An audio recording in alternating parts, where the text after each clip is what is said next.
결혼은 우리나라에서도 인륜지 대사라고 얘기하면서 인생에서 가장 큰 사건 중에 하나로 생각하고 있습니다.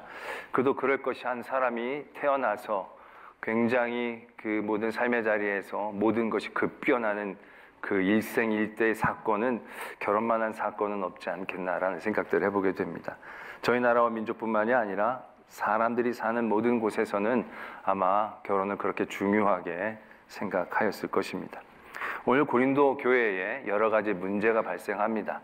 그런 문제에 대한 해결들을 하나님은 사도 바울을 통해서 말씀해 주고 계시죠. 어느 정도의 문제들이 다 이제 설명이 되고 난 다음에 이제는 그들이 정말로 궁금해했고 또 여러 가지로 질의했던 그러한 일들에 대한 하나님의 말씀이 7장에서부터 시작이 됩니다. 그 첫 번째 주제가 바로 결혼이 되어집니다. 7장 1절의 말씀이 이렇게 적혀져 있습니다. 너희가 쓴 문제에 대하여 말하면 남자가 여자를 가까이 아니함이 좋으나 음행을 피하기 위하여 남자마다 자기 아내를 두고 여자마다 자기 남편을 두라 라고 말씀하고 계신다는 거죠. 이 이후에 여러 가지 상황에 대한 대답도 이러한 경향성에서 그게 크게 벗어나지 않습니다. 우리는 굉장히 좀 의아한 마음을 갖게 되죠. 왜냐하면 지금 이 대답은 어떻게 보면 우리가 성경에서 여태까지 들었던 말씀의 그런 결과는 좀 다른 결처럼 들려진다라는 얘기죠. 유대교적인 상황 가운데서도요, 결혼은 선택이 아니라 필수입니다. 왜냐하면 하나님께서 천지를 창조하실 때 남자와 여자를 창조하시고 한 몸을 이루어 가정을 이루게 하셨던 거, 이거는 창조의 질서이거든요. 그러니까 남자로 태어났다 여자로 태어났다, 그것은 한 몸과 한 가정을 이루어야 되는 의무감을 지는 것과 마찬가지인 겁니다. 그러니까 이 결혼은 뭐 이렇게 할까요 말까요가 아닙니다. 필수입니다. 어떻게 잘해야 될까, 어떻게 잘 살아야 될까요?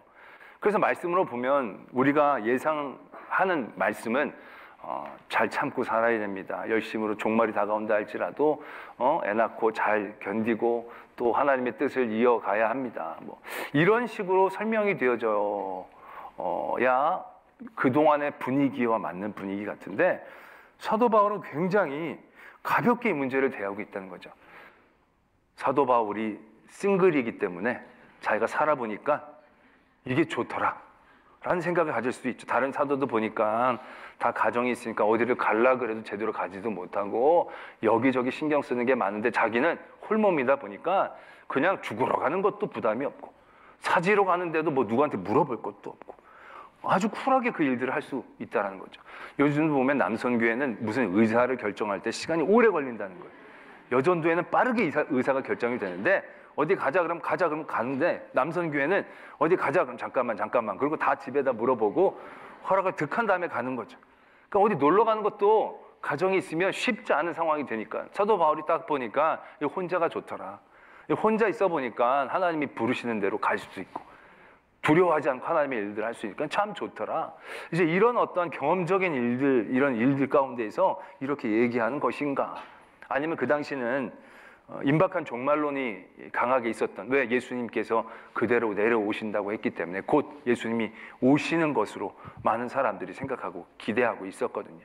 또 예수님께서 복음서에도 보면 그때 아이벤 자는 화 있을진저, 마지막 때, 왜냐하면 마지막 종말의 때 여러 가지 환란이 있을 터인데 그때 여러 가지의 가정이나 이런 것들이 있으면 여러 가지로 더 사사로운 정에 이끌릴 수도 있고 불편한 점도 있을 수 있으니까 음행 때문에 죄를 짓 것 같으면 결혼을 하되, 그렇지 않으면 나처럼 혼자 있는 게 훨씬 좋다라고 얘기하는 그런 말씀으로 채워지고 있다는 것이죠. 아무리 생각해봐도 여태까지 성경의 결과는 그렇게 딱 어울리지도 않는 것 같고 또 너무 이기적인 것 같은 거죠. 결혼 인륜지 대사, 굉장히 무게감이 있는 사건인데 사도 바울은 너무 이 일들을 가볍게 대하는 거죠. 안 하는 게 좋아. 근데 죄질 것 같으면 해. 막 사랑해서 사명감으로 선교적으로 하는 게 아니라 죄질 것 같으면 해. 뭐 이렇게 얘기하는 것은 너무 자기 혼자 잘 믿고 자기 혼자 복 받으려고 아예 누구를 만나지 말고 사귀지도 말고 헤어지고, 이거 너무 심하지 않는가라는 생각들을 가지게 되어진다는 얘기죠. 이 말씀 과연 어떤 의미를 갖고 있는가, 왜 이렇게 말씀하고 계시는가에 대한 물음표가 던져지게 된다는 거죠. 그런데 그런 가운데 오늘 우리가 읽은 17절부터 24절까지 이 고린도전서 7장은 결혼에 대한 문제들을 이 뒤로도 25절에서도 다루고 있는데 그 중간에 마치 삽입된 것처럼 결혼과는 상관없는 말씀이 자리 잡고 있는 것을 보게 됩니다. 오늘 우리는 그것을 살펴보려고 하는데요. 그 말씀의 시작은 이렇게 됩니다. 그 전까지는 어떤 말씀이냐면 믿지 않는 배우자들, 그 배우자들과 어떻게 해야 하는가, 거기에 대한 말씀이 쭉 되어오고 있습니다. 그리고 난 다음에 17절에 오늘 우리가 읽었던 것처럼 오직 주께서 각 사람에게 나눠주신 대로 하나님이 각 사람을 부르신 그대로 행하라. 내가 모든 교회에서 이와 같이 명하노라. 주제가 바뀌는 것처럼 느껴집니다. 그리고 나서 18절에도 완전히 다른 주제를 얘기하고 계세요. 할례자로서 부르심을 받은 자가 있느냐? 무할례자가 되지 말며 무할례자로 부르심을 받은 자가 있느냐? 할례를 받지 말라. 이게 무슨 말씀이냐면 그 당시 고린도 교회에 이런 종류의 사람이 있었어요. 우리가 예수님 잘 믿으려면 하나님의 말씀은 처음부터 끝까지 잘 지켜야 된다. 구약의 말씀도 지켜야 되고 그러기 위해 우리 율법도 지켜야 된다. 그렇기 때문에 우리 할례를 받아야 된다.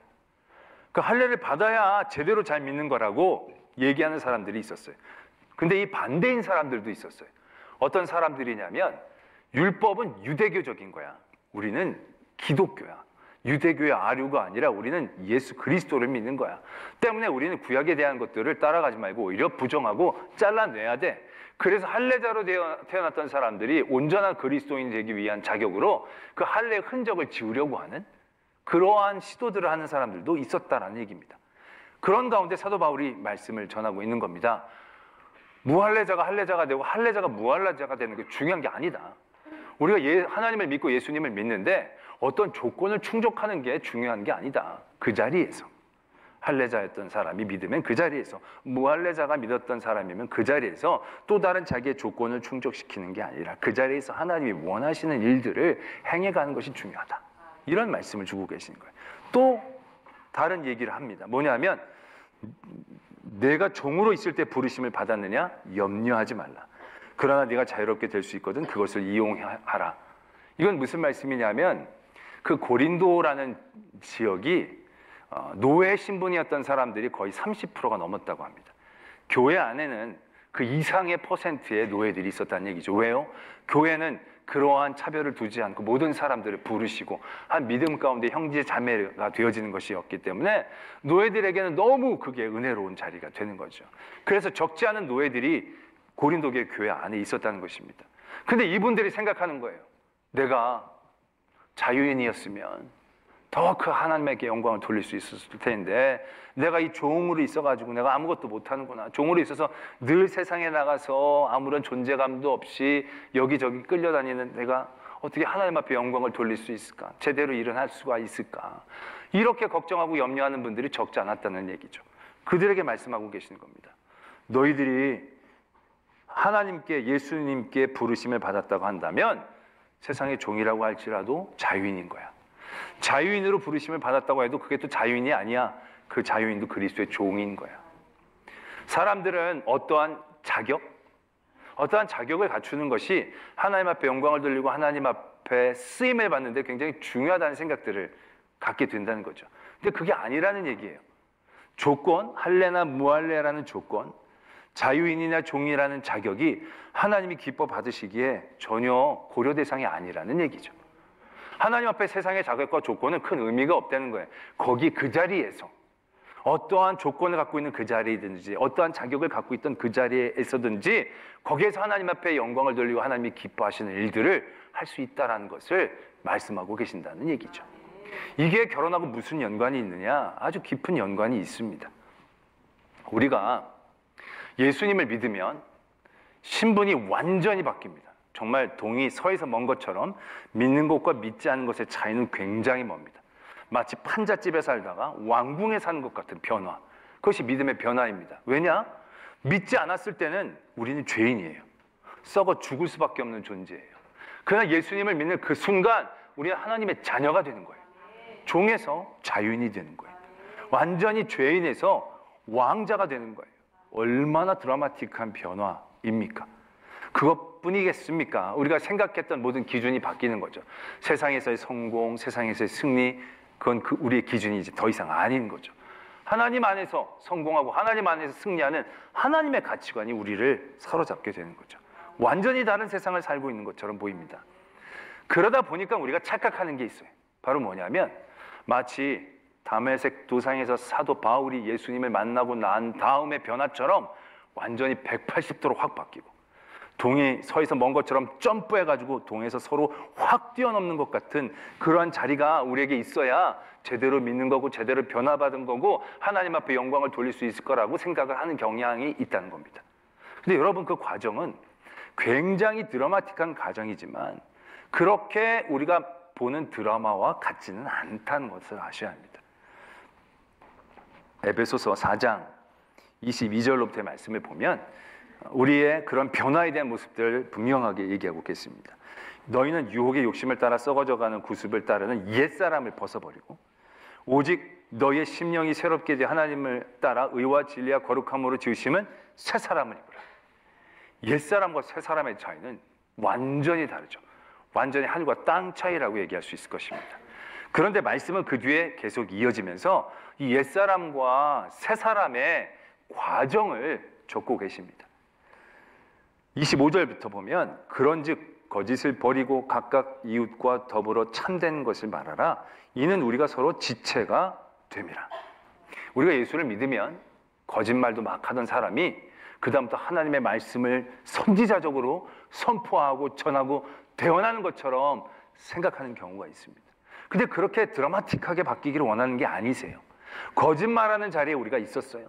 그런데 갑자기 선지자가 되는 게 아니라 거짓말하는 그 자리에서 거짓말을 하지 않으려고 노력하는 한 걸음만 내딛기를 원하시는 거예요. 환난의 자리에서는 인내만 해도 돼요.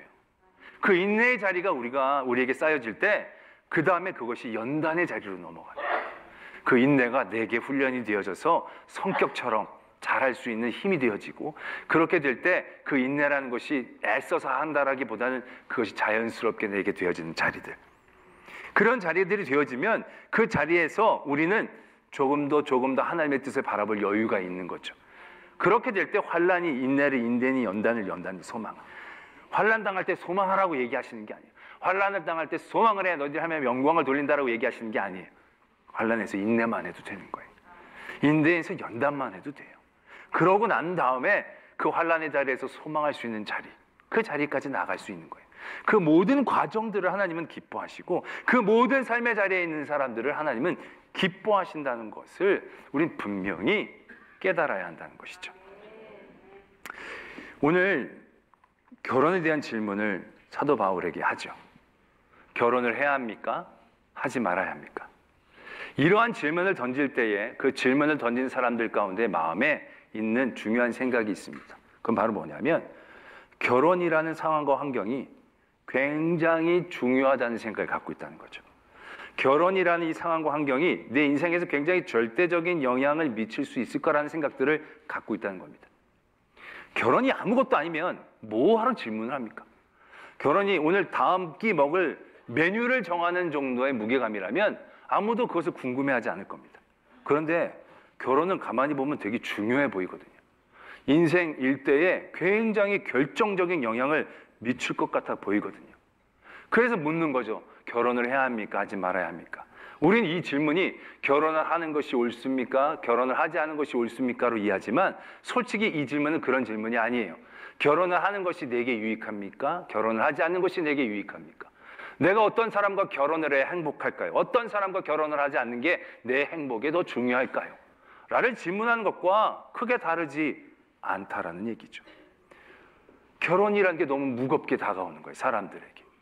사도 바울은 이 결혼이 우리가 생각하는 만큼 우리 인생에 절대적이고 지대한 영향 미치는 것이 아님을 우리가 깨닫기를 원하는 거죠.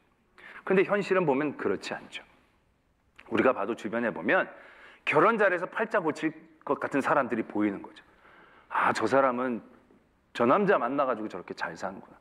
나보다 인물도 별로, 나보다 학벌도 나보다 별로인데 남편을 잘 만나가지고 나는 요 모양 요 꼴인데 저긴 저렇게 잘 사. 아, 저 친구는 나보다 별로였는데 저 사람 장가를 잘 가가지고 처가댁 좀 보고 아내가 투자 좀 잘하고 그래가지고 떵떵거리면서 사는데 난 잘 나갔는데 막 그런 생각들 적지 않아 하게 됩니다.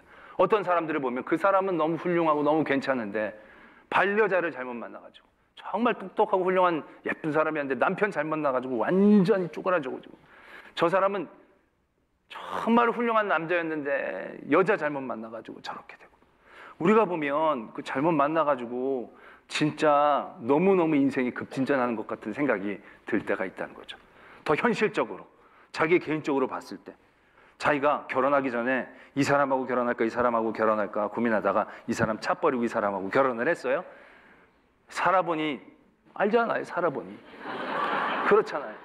그런데 갑자기 뉴스에서 그 사람 이름이 떡하니 올라오는 거예요.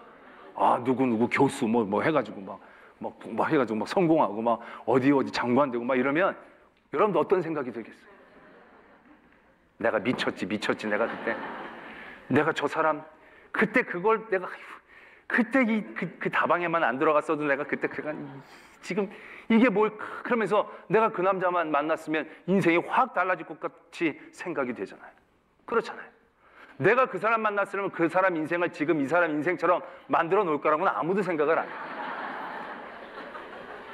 다 선택에 굉장히 무게감을 두고, 내가 선택을 잘못해가지고 선택을 잘해가지고, 그래서 결혼이 너무너무 내 인생에 지대하고 중대한 영향을 미친다고 생각하는 거죠. 그러다 보니까 결혼이 신중한 거예요. 이거 해야 되나 말아야 되나, 누구나 해야 되나, 이게 굉장히 어려운 거죠.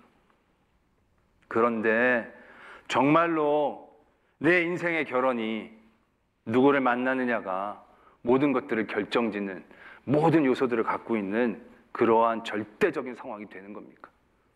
다윗이 여자를 잘못 만났어요. 다윗이 만나지 말아야 될 여자를 만났죠. 그때 옥상에 가지 말았어야 되는데, 그때 그 여자는 거기서 목욕을 하면 안 됐는데, 그때 보질 말았어야 됐는데 밧세바를 만났어요. 뭐 만난 건 어떡하겠어요. 그래가지고 밧세바를 만나가지고 다윗이 얼마나 험한 꼴을 당합니까?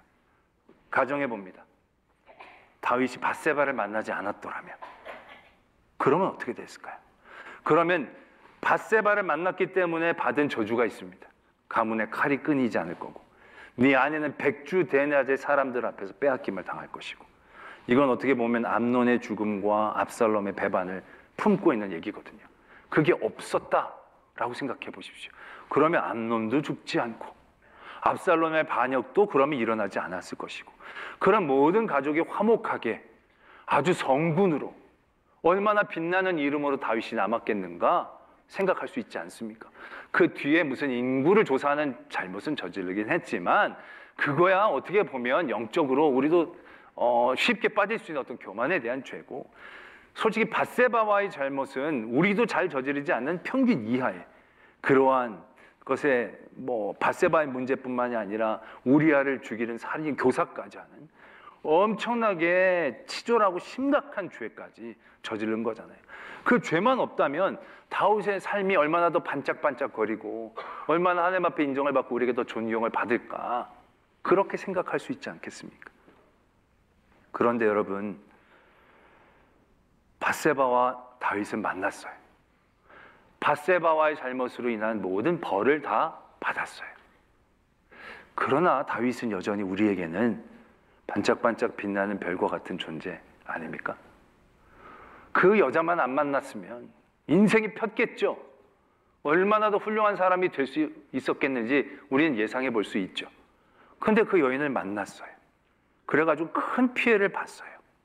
그러나 그래도 다윗은 여전히 하나님을 사랑하는 사람이었고, 하나님께 사랑받는 사람이었고, 하나님께 영광을 돌리는 사람으로 기억되고 있지 않습니까? 우리의 삶도 마찬가지이다라는 얘기죠. 어떤 선택의 자리, 누구를 만나고 어디를 가고 무엇을 하는 게 우리는 인생에서 굉장히 중요하고 절대적인 영향을 미칠 거라고 생각을 합니다. 그러나 그 어떤 누구도, 그 어떤 무엇도, 그 어떤 어디도 만물을 주관하시는 하나님의 절대적인 주권 안에 그렇게 절대적이지 않다는 겁니다. 다윗이 그런 모든 죄 가운데, 절망 가운데, 파멸의 자리에 떨어져 있었지만, 그 자리에서 내가 이런 죄에서 무슨 낯짝으로 하나님 앞에 이렇게 하나님이 벌을 끝까지 나에게 갚아주시는데, 이렇게 벌 받는 자리에서 내가 뭘 더 어떻게 할 수 있겠어? 절망하고 낙심할 수 있겠죠. 그러나 다윗은 그렇게 하지 않았다는 얘기예요. 그의 모든 삶의 자리에 어떤 조건과 어떠한 상황에 있다 하더라도 다윗은 그곳에서 하나님께 할 일들을 찾았어요. 그곳에서도 하나님을 기쁘시게 할 일들에 대해서 집중했어요. 그렇게 죄를 받아 저주를 받은 상황 가운데서도 하나님 앞에 매어 달리는 자리를 놓치지 않았어요. 나중에 다 잊었겠다 싶었는데 하나님이 끝까지 압살롬을 통해서 모든 죄값을 다 치러주셨을 때 얼마나 허망하고 낭망했겠어요. 그러나 그 자리에서도요, 다윗은 늘 깨어 있었어요. 성궤를 가져갈까 말까 고민하지 않았어요. 그 자리에서 하나님을 기쁘시게 하는 일들, 내가 어떻게 성궤를 이용해? 갖고 가라고.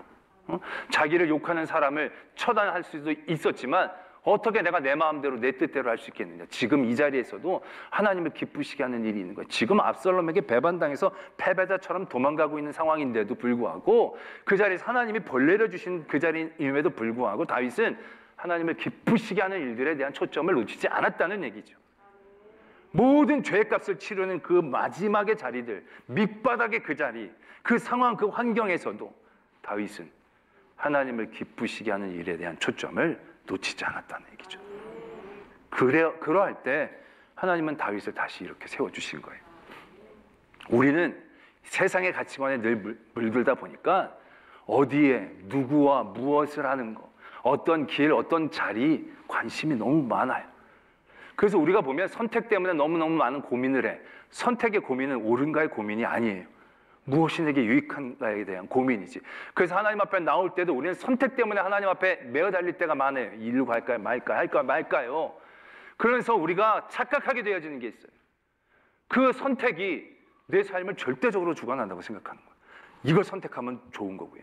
이걸 선택하면 안 좋은 거예요. 그런 게 세상에 어디 있어요. 이거 선택해서 안 좋을지라도 하나님이 함께 하시면 바뀌어지는 거예요. 이걸 선택해서 좋다 할지라도 하나님이 함께 하시지 않으면 끝나는 거예요. 그럼에도 불구하고 우리는 그 선택이 하나님보다 더 절대적이고 중요할 때가 많은 거예요. 그래서 하나님 앞에 하나님 사랑하게 해주십시오가 아니라 하나님 결혼할까요 말까요? 이 사람 만날까요 말까요? 헤어질까요 말까요?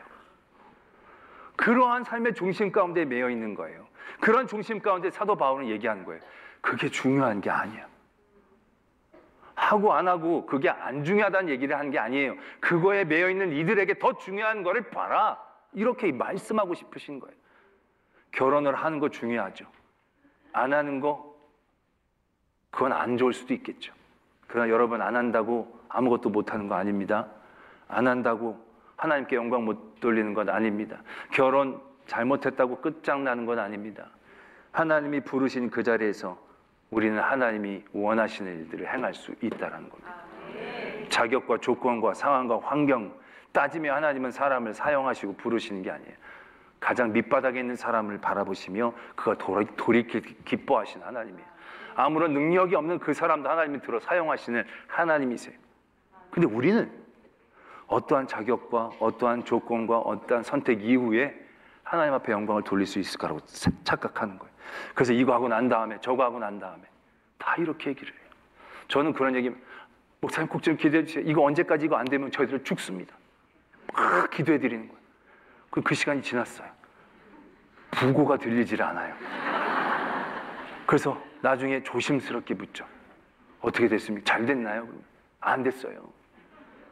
안 됐으면 죽는다며요. 근데 안 죽어요. 안 죽어. 여러분 그런 경험 많잖아요. 이거 아니면 죽을 것 같지만 그래서 안 됐어요. 그렇다고 죽는 건 아니더라고요. 그 자리에서도 하나님의 역사와 섭리는 분명히 시작되고 있다라는 얘기죠. 그 길이 쉽거나 낭만적이진 않아요. 아브라함이 선택하지 않았어요. 좋은 땅 고르지 않았어요. 하나님 믿고 붙잡았어요. 그 다음에 뭐 시온의 대로가 열렸느냐? 그렇지는 않을 거예요. 롯은 편하게 가축에 먹일 것들을 찾고 물을 찾고 편안하게 살았을 거예요. 그러나 광야 쪽으로 간 아브라함의 하루하루는 녹록지 않았을 거예요.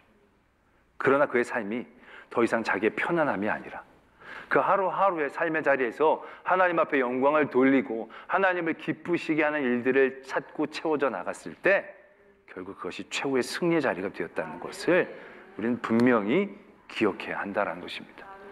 오늘 우리는 결혼에 대한 문제로 얘기하지만 결혼이 아니라 나의 유익에 끌리는 나의 마음의 중심을 바라봐야 합니다. 그리고 정말로 중요한 것들에 대해 있어야 합니다. 무엇을 선택하는지, 해야 하는지 말아야 하는지, 가야 하는지 말아야 되는지, 만나야 되는지 말아야 되는지, 사야 되는지 말아야 되는지가 중요한 게 아니라 그 모든 것들을 뛰어넘어 사지 못한 그 자리에서도 하나님께 할 일이 있다는 거죠.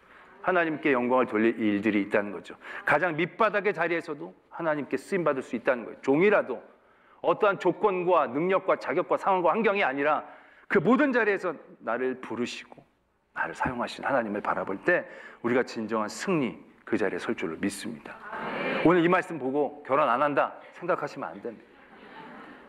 그건 이기적인 거예요. 굉장히 잘못 말씀을 이해하는 거예요. 중요한 건 하나님의 뜻이거든요. 그 하나님의 뜻을 바라보면서 하나님의 온전한 은혜와 승리를 경험한 저와 여러분들이 되어지기를 소망합니다.